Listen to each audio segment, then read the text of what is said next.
할렐루야. 하나님은 저와 여러분을 사랑하십니다. 우리 하나님 선하신 하나님이십니다. 우리 전우자를 바라보시면서 주의 이름으로 환영하고 축복하겠습니다. 주의 이름으로 환영합니다. 주의 이름으로 축복합니다. 할렐루야. 우리는 불과 몇 년 전에 인류 역사 이래로 전무후무한 코로나 팬데믹을 겪었습니다. 코로나는 전 세계인들의 이전의 생활 방식을 완전히 바꾸어 놓았습니다. 이 코로나로 인해서 어떤 사람들은 무기력하게 무너진 사람들이 있는가 하면 또 어떤 이들은 오히려 이 코로나로 인해서 새로운 삶의 방식을 채택하고 승승장구하는 사람들도 있었습니다. 이러한 코로나는 비록 사라졌지만 또 다른 모습으로 우리에게 계속 우리 곁에 다가와 있습니다. 이유 없이 무기력해지고 낙심되고 우리를 짓누르는 현실이죠. 이럴 때 우리는 스스로 어떻게 해야 하는지, 어떤 노력을 해야 할까, 어떤 것에 귀를 기울여야 하는지 막막할 때가, 너무나도 혼란스러울 때가, 그러다가 두렵고 불안할 때가 얼마나 많습니까? 그런데 우리가 참 하나님께 감사한 것은요, 하나님이 이러한 때에 우리에게 성경 66권, 창세기에서 요한계시록까지의 성경 66권을 주셨다는 거예요. 이 66권 가운데 특별히 어떤 한 성경에는요, 우리 인간이 이 땅을 살면서 경험할 수 있는 모든 경우들을 다 기록한 책이 하나 있습니다. 우리 인간이 살아가면서 느낄 수 있는 모든 감정, 그게 뭐 기쁨의 감정이든 슬픔의 감정이든 또 부정적인 뭐 수치, 좌절, 절망의 감정이든 우리가 살아가면서 경험할 수 있는 모든 감정, 모든 경험이 다 들어가 있는 성경 한 권이 있습니다. 그 성경이 여러분 무슨 성경인지 혹시 아세요? 그 성경이 바로 시편입니다. 시편. 그래서 우리가 시편을 공부하는 것은 굉장히 중요하고 유익합니다.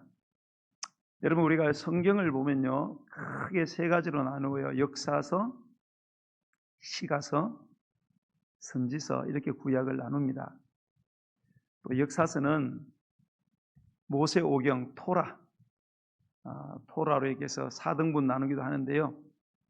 토라가 뭐냐? 창세기, 출애굽기, 레위기, 민수기, 신명기. 토라라는 것은 하나님의 율법인데, 율법이라는 것은 무슨 의미냐 하면 우리의 삶의 기준이다, 그런 뜻입니다. 우리의 삶의 기준을 제시하는 책이다. 그래서 여러분, 오늘날 너무 혼란스러운 세상을 살아가잖아요. 이제는 뭐 진리부터 뭐 사상, 철학, 윤리, 도덕이 완전히 뭐가 선이고 악인지 모르는 이런 세상을 살아갑니다. 이거를 확고하게 잡아줄 수 있는 책이 뭔가? 토라입니다. 토라. 아이들에게 창세기, 출애굽기, 레위기, 민수기, 신명기를 계속 읽혀보세요. 그 안에 완전한 기준이 들어있습니다. 그래서 굳이 여러분이 뭐 자녀들에게 야, 뭐 해라, 그거 나쁜 거다 말할 필요도 없습니다. 그 유대인들은 4살 때부터 12살 때까지 4살 때부터 12살 때까지 이 토라 5권을 완전히 암기시켜버립니다. 완전히 암기시켜. 그러니까 삶에 방황이 있을 수가 없어요. 어렸을 때부터 완전히 세뇌를 시켜버리는 겁니다. 그러니까 세계적인 민족이 되잖아요.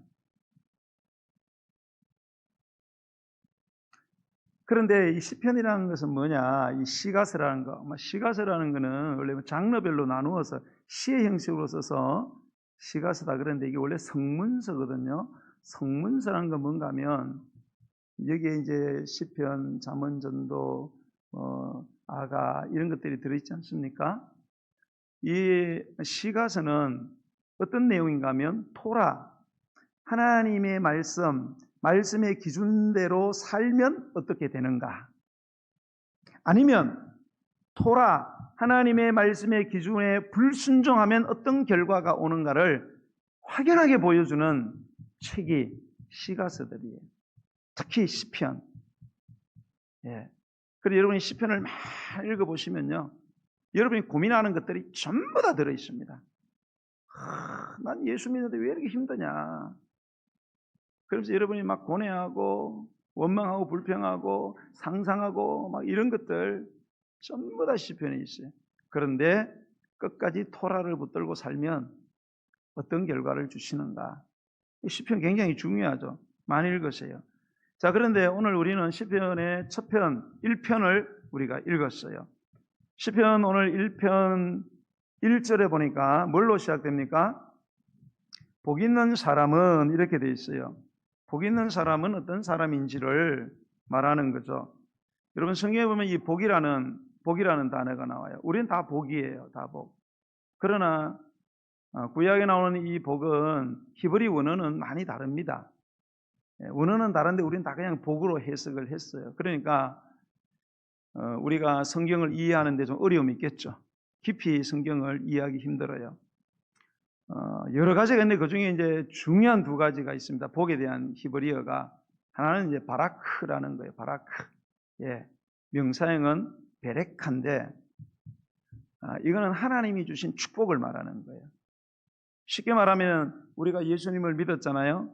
예수 믿으면 구원받잖아요. 그 구원 안에 들어있는 모든 축복, 통째로 우리에게 내려진 우리 행위하고는 전혀 상관없는 은혜로 주신 그거를 바라크, 베레카, 이게 은혜로 주어진 것.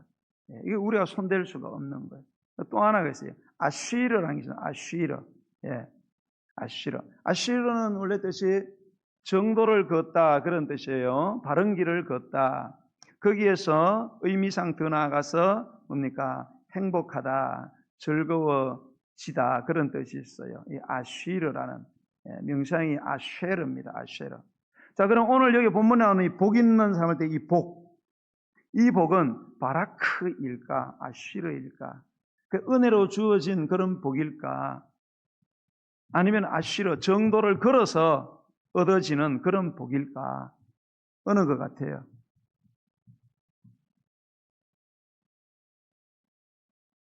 고개 숙이지 마시고 대답을 눈으로 하지 마시고 입으로 해보세요. 이게 복은 바라크가 아니에요. 영어로 블레싱 아니고 아쉬르입니다. 영어로 말하면 해피니스. 행복을 말하는 행복. 축복은 은혜로 주어집니다. 축복은 은혜로 주어집니다. 그러나 행복은 내가 어떻게 사느냐에 따라서 결정이 돼요. 내가 축복받았다고 다 행복한 건 아니에요. 받은 축복이 있어도 내가 어떤 결정을 하고 어떤 삶을 살고 어떤 길을 걷느냐에 따라서 자, 내가 예수님을 믿어요. 예수 믿고 구원받았어요. 바라크의 복을 받았습니다. 이미 모든 복을 에베소서에 있잖아요. 하늘에 신령한 모든 복을 줬다 그랬잖아요. 우리에게. 근데 복을 받고도 행복한 사람이 있고 불행한 사람이 있고 예수 믿고도 행복한 사람이 있고요. 불행한 사람이 있고. 그렇죠, 여러분? 여러분 행복하십니까? 불행할 때도 있었죠. 예수 믿는데 왜 이렇게 불행해? 왜 이렇게 아파 마음이? 왜 이렇게 꼬여? 다 이유가 있는 거예요. 여러분 예수 믿고 행복해야 되지 않겠어요? 예수님 믿었으니까 축복받았으니까 행복해야 되지 않겠느냐 말이에요. 그 행복을 회화적으로 그림을 보듯이 보여주는 것이 바로 오늘 우리가 읽은 3절의 말씀이에요. 네, 3절. 네. 이 바라크의 복을 받은 행복한 아쉬르의 사람, 그 사람이 어떤 사람이냐? 3절 읽어보겠어요. 시작. 그는 시냇가에 심은 나무가 철을 따라 열매를 맺으며 그 잎사귀가 마르지 아니한 같으니 그가 하는 모든 일이 다 형통하리로다. 할렐루야. 예. 읽기만 해도 행복하죠? 예. 읽기만 해도. 시냇가에 심은 나무가 철을 따라 열매를 맺어. 잎사귀가 마르질 않아요. 잎사귀가 마르지 않다는 것은 지금 환경이 어떤 환경이라는 거예요. 극심한 가뭄이죠. 극심한 가뭄인데도 잎사귀가 마르잖아. 잎사귀가 마르면 어떻게 돼요? 광합성 작용을 못 하잖아요. 그러면 꽃을 피지도 못하고 영양가를 못 만드니까 열매가 하나도 안 맺히는 거죠. 그런데 극심한 가뭄이 왔는데도 잎이 창창해요. 꽃이 피고 열매가 주렁주렁 열린다. 예. 이게 예수님을 믿으면서 행복해하는 사람들의 삶을 그림으로 그려놓은 것이다. 이렇게 여러분 행복하고 싶죠? 별로 그런 마음이 없으세요? 그렇게 행복하고 싶죠? 그러면은 이 복을, 이 행복의 복을 받으려면 우리가 해야 될 것, 하지 말아야 될 것이 오늘 기록이 되어 있어요. 이거를 제가 짧게 요약해서 노, 3, 예, 1 이렇게 노, 3, 예. 노 해야 될 것 3개, 예스 해야 될 것 3개를 분명히 하셔야 됩니다. 거절할 것 3개 분명히 하시고 예스, 내가 받아들여야 될 한 가지를 꼭 하셔야 된다. 그러면 노 해야 될 3가지가 뭐냐? 1절에 나와 있죠. 1절을 한번 읽어보겠어요. 시작. 복 있는 사람은 악인들의 꾀를 따르지 아니하며 죄인들의 길에 서지 아니하며 오만한 자들의 자리에 앉지 아니하고 아멘. 이 3가지죠. 여기 나오는 악인들, 죄인들, 오만한 자들은 뭐 이렇게 흉악범을 이야기하는 게 아니고요. 하나님을 믿지 않고 하나님을 무시하고 하나님을 자기 인생에 배제시킨 사람. 하나님 뭐 필요해? 하나님 필요 없어. 하나님 심판 까짓것 해보라고 그래. 나 상관없어. 이런 사람들이. 이런 사람들의 꾀를 따르지 말라는 거예요. 꾀. 어떤 사람이 사실 자체상 참 꾀가 많다. 꾀가 많다. 뭐 부정적으로 긍정적으로 볼 수 있지만 어떤 사람이 꾀가 많다는 것은 그 사람이 굉장히 두뇌가 좋다는 거잖아요. 예. 근데 악인들에게 그런 꾀가 있어요. 꾀. 영어 성경에는 advice 이렇게 advice. 예. 상담해주고 충고해주고 그거 아니야. 그렇게 하면 돈 못 벌어. 그렇게 남는 게 있겠어? 그런 것 따르지 말라는 거예요. 꾀를 써서 뭔가 얻는 게 있더라도 그런 거 절대 따르면 안 된다. 행복하고 싶으면. 2번째, 죄인들의 길에 서지 않아야 된다. 길은 한번 닦아놓기가 어렵죠. 닦아놓으면 쉽습니다. 이거는 라이프 스타일을 말하는 거예요. 살아가는 삶의 방식이에요. 세상 사람들의 살아가는 삶의 방식이 있어요. 라이프 스타일이. 편리하죠. 굉장히 편리합니다. 그리고 굉장히 뭔가 유익된 것들이 많아요. 그 죄인들의 길에 서 있다는 건 뭔가 하면 서서 머뭇거리다 그런 뜻이에요. 이 길 걸어가야 되나 말아야 되나 헷갈리기 시작하는 거죠. 꾀에 넘어갔어. 그러니까 이제 길이 보여. 길 끝에 보니까 부귀영화가 보여. 성공 번영이 보여. 그런데 중간에 보니까 내가 해야 할 불의한 일들, 더러운 일들이 쫙 깔려 있어. 가야 돼 말아야 돼 이거.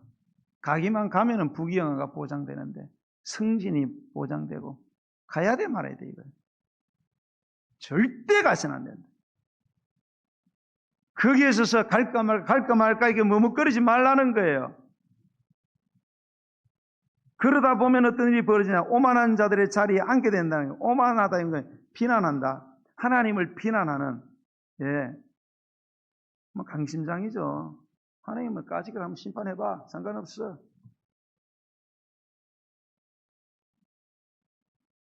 그런 사람들의 자리가 뭐예요? 엄청나게 주어지는 특권들이죠. 우리 한 자리에 앉는다 그러죠. 자, 그렇게 거기서 머뭇거리다 보면 결국은 자리에 털썩 주저앉아요. 따라가다가 섰다가 주저앉아 버려요. 잘 될 것 같죠? 세상 사람들이 이렇게 살잖아. 그죠? 세상 사람들이 이렇게 살잖아요. 그렇게 여러분에게 꾀를 이야기해 주지 않습니까? 그렇게 길 보여주지 않습니까? 그런 자리 내주지 않습니까? 절대 해서는 안 된다는 거예요. 그게 지금 당장에는 좋을 것 같지만 나중에 보면은 악인들이 심판을 견디지 못한다는 말이 나와요. 하나님이 반드시 심판하신다. 잘 사는 거 아닙니다. 그렇게 살지 말아라. 절대 그렇게 살지 말아라. 행복할 것 같지만 불행으로 끝나게 된다. 그 이야기하는 거예요. 자, 예스 하나는 뭐냐? 2절의 말씀이에요. 꼭 해야 될 것. 2절 함께 읽습니다. 시작. 오직 여호와의 율법을 즐거워하여 그의 율법을 주야로 묵상하는도다. 아멘. 이거를 잘 돼요. 이거는 반드시 해야 되는 겁니다. 이 즐거워한다는 것은 뭐 단순히 감정적으로 즐거워한다 그런 뜻이 아니에요. 마음 깊은 곳에서 우러나는 기쁨과 강렬한 의지적인 열망으로 율법을 사랑하는 것을 말합니다. 그냥 뭐 성경에 아이고 즐거워 뭐 그게 안 되잖아요. 내 마음 속에서 말씀을 대할 때에 기쁨이 충만하고, 예, 그리고 강렬한 그런 의지적인 열망으로 율법을 사랑하는 그런 마음. 여러분, 율법이 뭐예요? 하나님이 우리에게 보내주신 연애 편지잖아요. 그죠? 연애 편지. 그죠? 김명희 사람이 연애 편지 받아봤어요? 예, 대답을 해야 될지 말아야 될지. 예, 보내신 분이 이혜미 지사님이면 예스라고 빨리 했을 텐데 또, 사람은 다 첫사랑하고는 결혼 할 수 없어요. 여러분, 연애 편지가 왔을 때 여러분 어떠세요? 아, 왔나? 아이고, 뭐, 이렇게 읽는 사람이 있습니까? 없습니다. 연애 편지 손에 쥐는 순간 가슴이 쿵덕쿵덕쿵덕쿵덕 그랬지요, 여러분도? 나는 중학교 때 좀 인기가 있었어요. 안 믿으시는 분위기인데, 연애 편지가 엄청 많이 왔습니다. 집으로. 그런데 우리 아버지가 보수적이라서 오는 연애 편지를 중간에서 전부 다 가로챘습니다. 다 가로채가지고 차곡차곡 모아놨어요.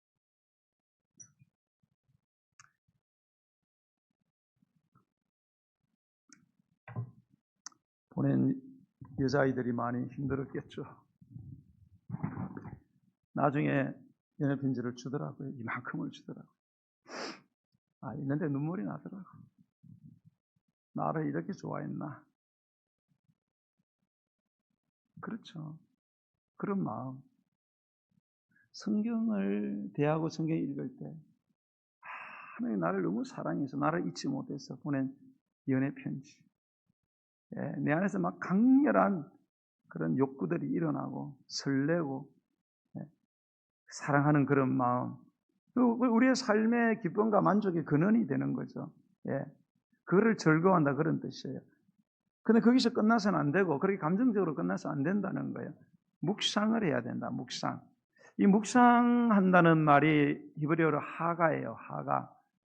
이 하가가 일반적으로는 묵상하다, 낮은 소리로 읊조리다 그런 뜻으로 번역이 되었어요. 그런데 이게 좀 적절하지 못한 번역이다 생각합니다. 왜냐하면 손에 잡히는 게 없잖아요. 이 묵상하는 게 뭐 같아요? 작은 소리로 읊조리다. 때로는 이게 뭐 암송하다 뭐 이런 뜻까지도 가고 이러는데 좀 애매모호하잖아요. 묵상다. 여러분 성경 오늘 묵상하셨습니까? 우리 보통 묵상 그러면 뭐예요? 말씀 좀 읽고 좀 이렇게 고개 숙여서 좀 기도하고 묵상했다 이게 생각합니다. 이게 구체적이지 않아요. 번역이 조금 아쉬운 거죠. 근데 감사하게도 이 하가의 분명한 뜻을 보여주는 그런 성경 구절이 이 성경 몇 곳에 나와 있습니다. 제가 그걸 몇 군데를 소개를 시켜주면서 오늘 여러분이 묵상한다는 게 뭐냐 도대체. 우리가 묵상하게 될 때 이 3절에 나오는 시냇가에 심은 나무가 열매 맺는 이런 놀라운 행복의 역사가 일어날 수 있다는 사실을 여러분 연속적으로 잘 이해를 하시고 여러분이 꼭 행복의 사람이 되시기를 바랍니다. 첫 번째로 이 하가가 전혀 다른 뜻으로 쓰인 곳인가 하면 이사야 31장 4절 말씀이에요. 손 빠르신 분들은 찾아보셔도 됩니다.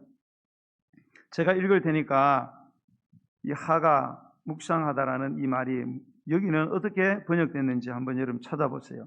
자, 여호와께서 이같이 내게 이르시되 큰 사자나 젊은 사자가 자기 먹이를 움키고 으르렁거릴 때에 그것을 치려고 여러 목자들이 불러왔다 할지라도 그것이 그들의 소리로 말미암아 놀라지 아니할 것이요 그것의 뜨덤으로 말미암아 굴복하지 아니할 것이라. 이와 같이 나 만군의 여호와가 강림하여 시온산과 그 언덕에서 싸울 것이라. 아멘. 자, 오늘 읽은 본문 속에 하가, 오늘 이 본문은 묵상하다라고 해석이 되었는데, 그래서 잘 띄워줬네요. 무슨 단어가 하가, 묵상하다는 단어일까요?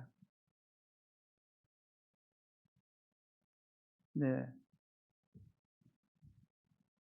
몰라주셔서 감사합니다. 다 알면 설교할 것도 없고. 지금 으르렁거리다라는 말 있죠?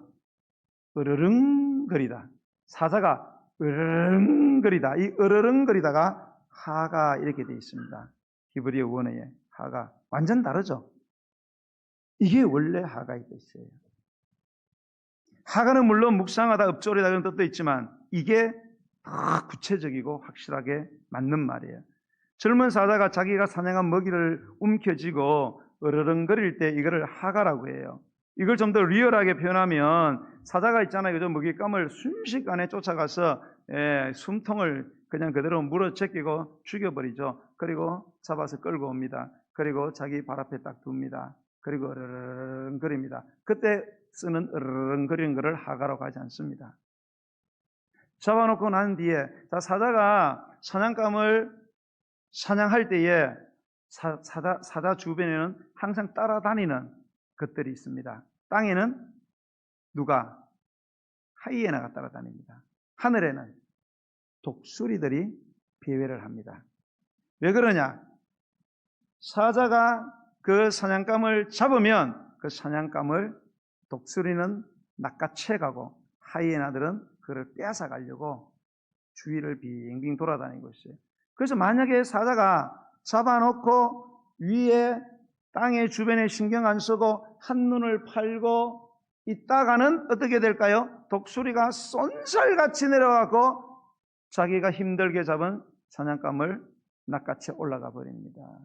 아니면은 잡아놓고 급한 볼 일이 있어서 그런지 잠깐 자리를 비우는 경우들이 있습니다. 동물의 왕국들 보세요. 그런 경우들이 있죠. 그러면 누가? 하이에나 수십 마리가 덤벼들어서 끌고 가지도 않아요. 그 자리에 다 꺼먹어 치웁니다. 돌아오면은 뼈다구밖에 안 남아요.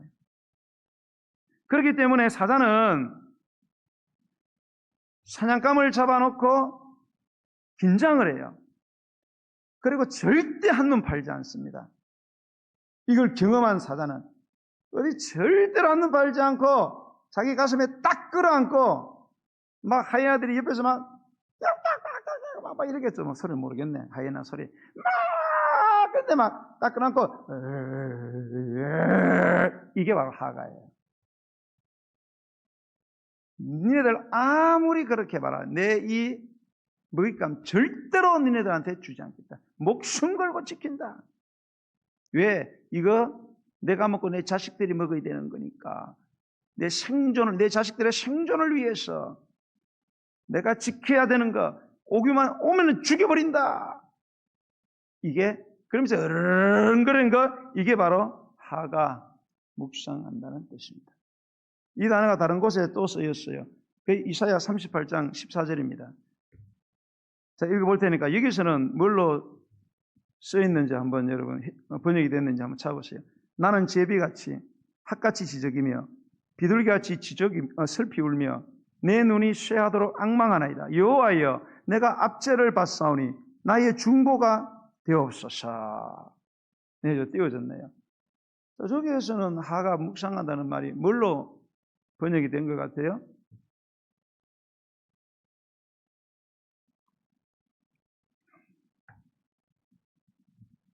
슬피 울며 이 말입니다. 슬피 울며 이게 하가입니다. 하가. 저 말씀의 배경 아시죠, 여러분?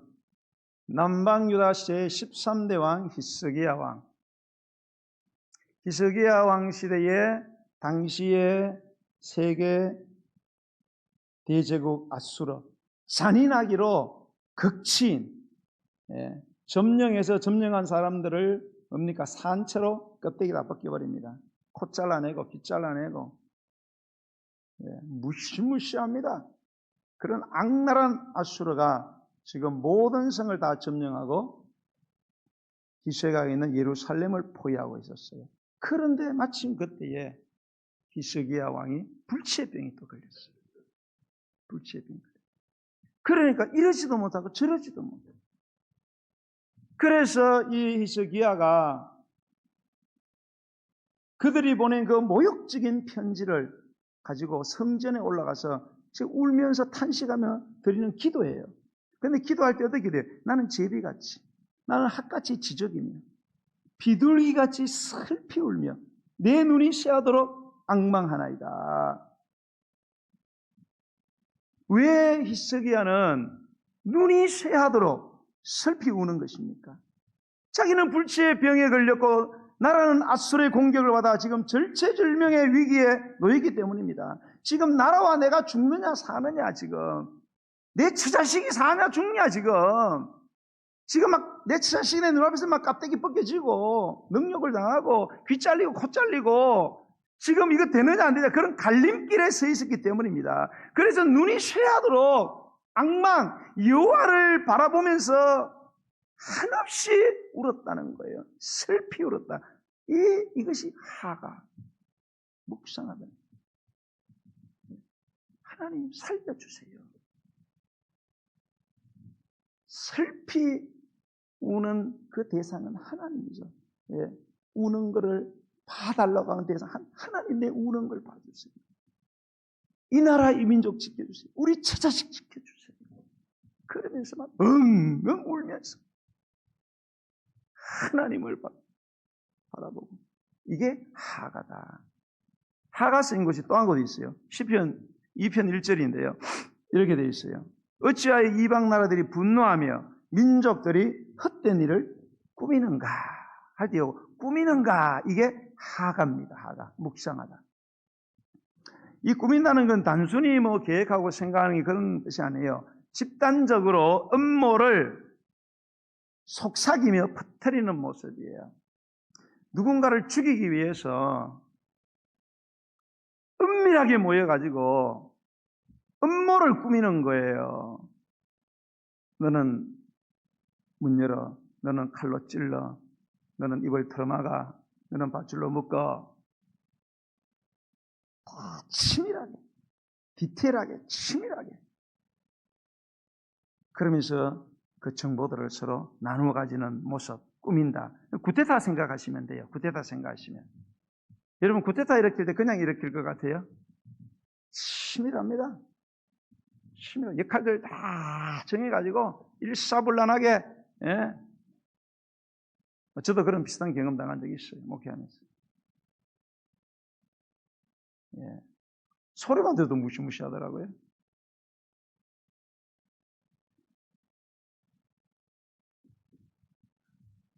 이렇게 치밀하게 계획하고 은밀하게 실행시키고 이런 어떤 행위들, 이거를 하가라고 해요. 하가. 묵상하다.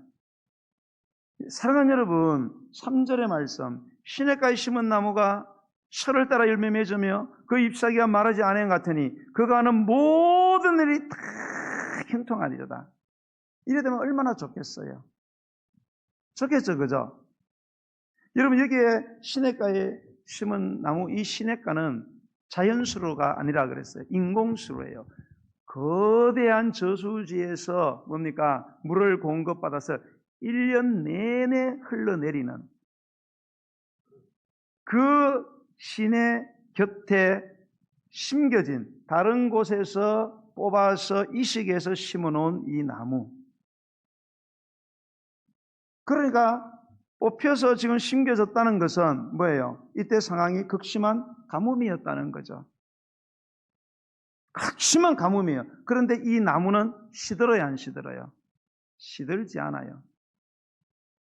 이파리가 시들지 않습니다. 창창합니다. 아무리 가뭄이 와도 끄덕하잖아요. 왜? 계속 물이 공급이 되니까. 그러니까 상황이 어떻든 아무 상관없다 이거예요. 아무 상관없어요. 여러분, 하나님이 우리에게 주시기를 원하는 행복은 바로 이런 거예요. 근데 저는 이렇게 보면은 참 안타까워요. 우리 예수님 믿는 사람들이요, 행복을 뭐하고 전부 다 덩치화 시키는가 하면 뭐예요? 다 세상적인 거. 특히 돈. 돈 있으면 행복할 거라고 생각해요. 돈 없으면 완전히 얼굴이 그냥 피바다가 피바다. 그런 행복은 하나님이 주기를 원하는 행복이 아니에요. 물질의 가뭄이 오고, 가정의 가뭄이 오고, 경제의 가뭄이 오고, 내 감정의 가뭄이 오고, 관계의 가뭄이 와도 하나님이 주시는 행복이 있어요. 여러분, 평화 있잖아요. 평화. 샬롬. 예수님 그러죠. 내가 너에게 평안을 주노라. 내가 주는 평안은 세상이 주는 평안과 다르다. 그런 이야기였어요. 세상이 주는 평안은 뭐예요? 조건이 맞아야 돼요. 경제적 조건도 맞아야 되고, 상황적 조건 맞아야 되고, 군사적인 조건도 맞아야 되고, 여러 가지 조건이 채워져야 오는 평안이에요. 조건이 사라지면 그 평안은 사라지는 거예요. 그거를 성경은 단 한 번도 말하고 있지 않습니다. 성경에 나오는 샬롬은 그런 게 아니에요. 그런 평화는 우리가 흔히 말하는 로마나 팍스라고 들어보셨어요? 로마가 주는 평화, 세상이 주는 평화. 팍스. 하나님은 우리에게 그런 조건과 관계 있는 팍스를 주기를 원하지 않으세요. 모든 조건이 다 허물어져도 우리에게 다가오는 평안이 있어요. 샬롬.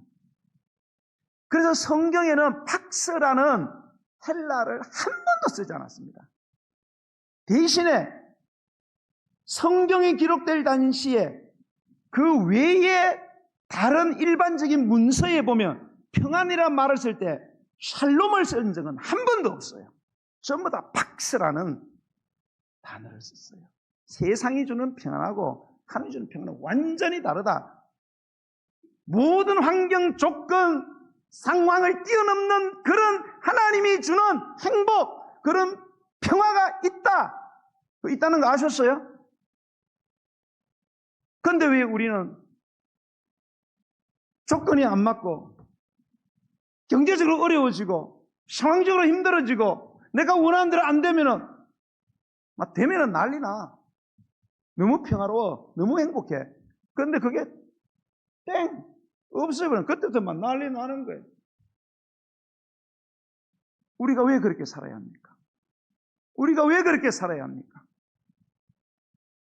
그건 하나님의 백성들에게 준 선물로서의 행복이 아니에요. 다윗이 시편 23편 4절에서 뭐라고 해요? 내가 사망의 음침한 골짜기에 다닐지라도 해를 두려워하지 않는다. 행복하다는 거 아닙니까?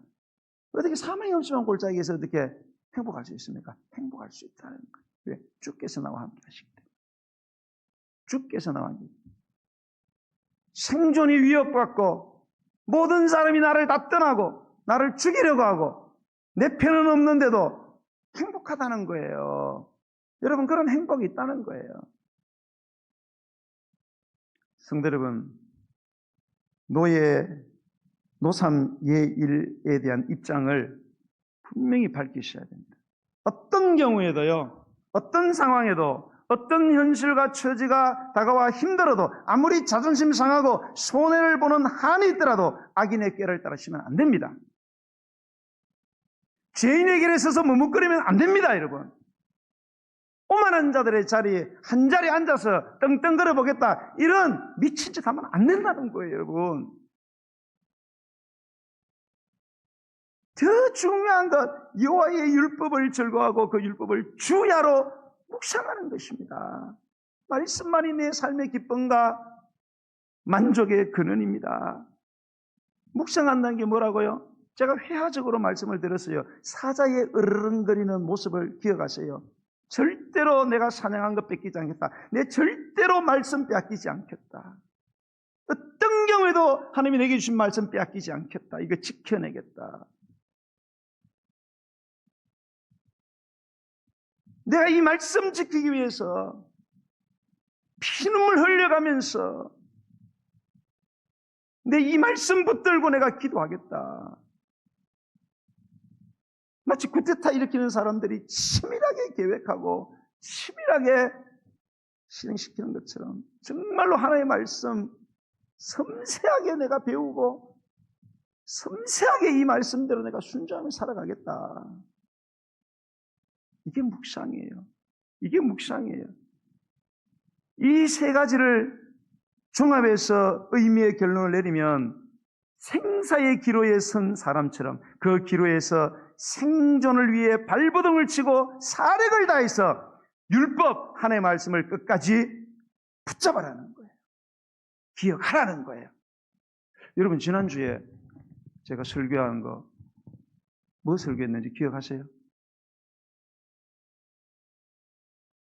조용하네요. 기억이 안 되면 묵상 자체도 못 들어갑니다. 아마 오늘 설교도 가시면서 상당 부분의 분들은 다 까먹고 말걸요. 그러면 묵상 자체가 안 돼요. 기억이 안 되는데 어떻게 붙잡습니까, 여러분? 기억이 안 되는데 어떻게 붙잡습니까? 주보 가져가셔서 리마인드를 하세요. 오늘 이우영 목사가 그제 무슨 말씀을 하고 뭐 하는데 저렇게 소리를 질렀는지를 기억을 하시고 묵상을 하세요. 그거 내가 잡아야 되겠다. 이 말씀 잡아야 되겠다. 이 말씀 내가 붙든다. 이 말씀 의지하고 나아간다. 이 말씀 붙들고 나 눈물로 기도할 거야. 나 이거 반드시 이 말씀대로 살아갈 거야. 그럴 때에 그 다음 문제는 하나님이 책임을 지세요. 그 다음에는 하나님이 형통한 길을 아무리 가뭄이 와도 우리 하나님은 열매 맺게 하시잖아요. 그런 놀라운 능력으로 우리의 삶에 임하신다는 사실을 믿는 믿음이 있기를 예수님의 이름으로 간절히 축원드립니다. 우리 찬양 드리면서 준비하신 예물을 하나님께 드리겠습니다. 546장 찬송 드리겠습니다. 우리의 믿음은 말씀 위에 세우는 것입니다.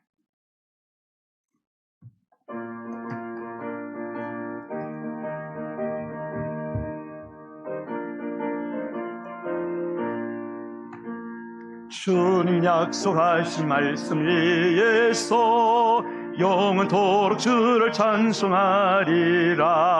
소리 높여 주께 영광 돌리며 약속 믿고 굳게 서리라.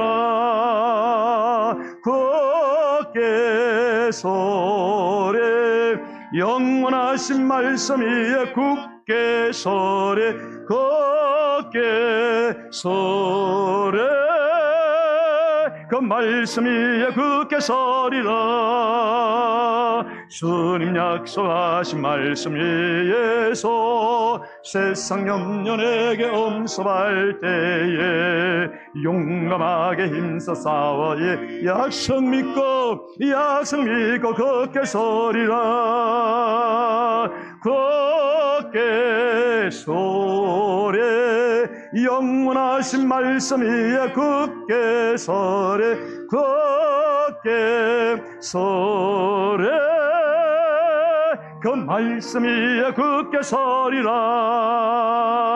주님 약속하신 말씀 위에서 영원하신 주의 사랑 힘입고 성령으로 힘써 싸워 이기며 약속 믿고 굳게 서리라며. 굳게 서래 영원하신 말씀 위에 굳게 서래 굳게 서래 그 말씀 위에 굳게 서리라. 주님 약속하신 말씀 위에서 성령 인도하는 대로 행하며 주님 품에 항상 안시고 약속 믿고 굳게 서리라. 할렐루야. 굳게 서래 영원하신 말씀 위에 굳게 서래 굳게 서래 그 말씀 위에 굳게 서래라. 그 말씀 위에 굳게 서래라. 그 말씀 위에 굳게 서리라. 할렐루야. 우리의 믿음은 말씀 위에 세워진 것입니다. 말씀을 들음으로 믿음이 생겼고요, 말씀을 통해서 믿음이 성장하는 것입니다. 우리가 예배를 참석하고 봉사하는 거 귀한 거죠. 찬양하는 거 귀한 겁니다. 그러나 말씀 위에 서지 않으면 굳게 설 수 없습니다. 넘어지고 자빠지고 행복할 수 없습니다. 그래서 오늘 우리에게 말씀 위에 굳게 서라고, 말씀을 즐거워하고 말씀을 무엇보다 묵상해야 된다. 묵상해야 된다. 그러면 시냇가에 심은 나무의 모든 모습이 우리의 삶에 그대로 이루어질 것을 지금 약속하고 계시는 거거든요. 오늘 이 약속의 말씀을 믿고 하나님 아버지, 내가 해야 할 것, 하지 말아야 할 것 분명히 정하게 하시고 이 말씀대로 순종하고 살아서 올 한 해는 정말로 환경과 처지와 관계없이 행복한 사람으로, 감사하는 사람으로 살아가는 모습 주님 앞에 보여드릴 수 있는 하나님의 백성, 하나님의 자녀 되게 해주세요. 우리 주의 이름 부르고 기도하겠습니다. 주여, 할렐루야, 할렐루야, 할렐루야. 감사합니다. 우리에게 모든 환경을 뛰어넘는 하나님의 그 놀라운 행복 아시라. 아버지 하나님의 우리가 어떤 선택을 하느냐에 따라서 결정되어지는, 내가 예수 안에 있지만은, 내가 축복 안에 있지만은 내가 행복할 것이냐 내가 불행할 것이냐를 결정하는 그 일에 우리가 세 가지의 일을 결단코 해서는 안 된다는 것을 배웠습니다. 그리고 무엇보다 우리가 그 한 가지 주님이 기뻐하시는 여호와의 율법을 즐거워하며 여호와의 율법을 지하로 묵상해야 된다는 사실, 그 말씀 놓치지 않으려고, 그 말씀 붙들려고, 이 말씀 아니면 살아갈 수 없다고, 이 말씀 붙들고 내가 살아가겠습니다. 아무리 힘들고 어렵고 아무리 손해가 되고 어떤 위기가 오고 어쩌면은 죽음의 상황이 온다 할지라도 나는 끝까지 하나님을 신뢰합니다. 영원하신 하나님, 생명의 하나님, 전능한 하나님, 천국을 준비하신 하나님, 나는 믿습니다. 그 믿음으로 나아가면 우리의 상상을, 우리의 이상을, 우리의 모든 이성을 초월하는 하나님의 행복이 우리에게 임하게 되는 것입니다. 가변적인 세상적인 행복이 아니라 불변하는 하나님이 주시는 말씀을 즐거워하고 묵상함으로 내려오는 이 행복이 있다고 말씀하시고 약속해 주셨사오니 2026년도에는 반드시 이 복을 받아 누리고 선거하고 간정하는 정인이 되게 하여 주시옵소서. 할렐루야. 고맙고 감사합니다. 우리에게 상상도 할 수 없었던, 전혀 생각하지 못했던 예수 안에서의 행복, 극심한 가뭄이 몰아쳐도 조금도 끄덕하지 않는 시냇가에 심겨온 나무처럼 우리가 그러한 존재, 우리의 가정이 그러한 가정, 내 인생이 그러한 인생, 내 신앙의 삶이 그러한 신앙의 삶이 되기를 원합니다. 이런 것이 있다는 것도 우리가 몰랐지만은 오늘 우리가 말씀을 통하여 명확하게 언약을 받았습니다. 하나님, 어떤 경우에도 악인의 꾀를 따르거나 죄인의 길에 서거나 오만한 자들의 자리에 앉지 않게 하여 주옵소서. 앉지 못하도록 성령과 말씀으로 인도하시고 여호와의 율법을 지극히 사랑하고 그 율법을 끝까지 지켜내기 위해서 몸부림치며 울며 으르렁거리며 내 혼신의 힘을 다해서 그 말씀 붙들고 순종하는 우리가 되어 과연 2026년도에는 이렇게 살면 무슨 일이 벌어지는지 한번 볼 수 있도록 목전에서 경험하게 하여 주시옵소서. 그 믿음을 가진 분들이 오늘도 정말로 힘들게 벌었던 이 물질들, 피와 살이 되는 물질들을 버렸지만 이게 하나님의 것인 줄 알고 10의 1조로 구별하여 드립니다. 감사의 예물을 드리며 주정으로 드립니다. 차량, 장학, 선교, 건축, 주임 없는 교회에 쓰일 곳들이 많기 때문에 정말로 남아서 드린 것이 아닙니다. 허리띠를 졸라매고 하나님의 나라, 하나님을 사랑하는 마음으로 드렸사오니 꼭 알아주시옵소서.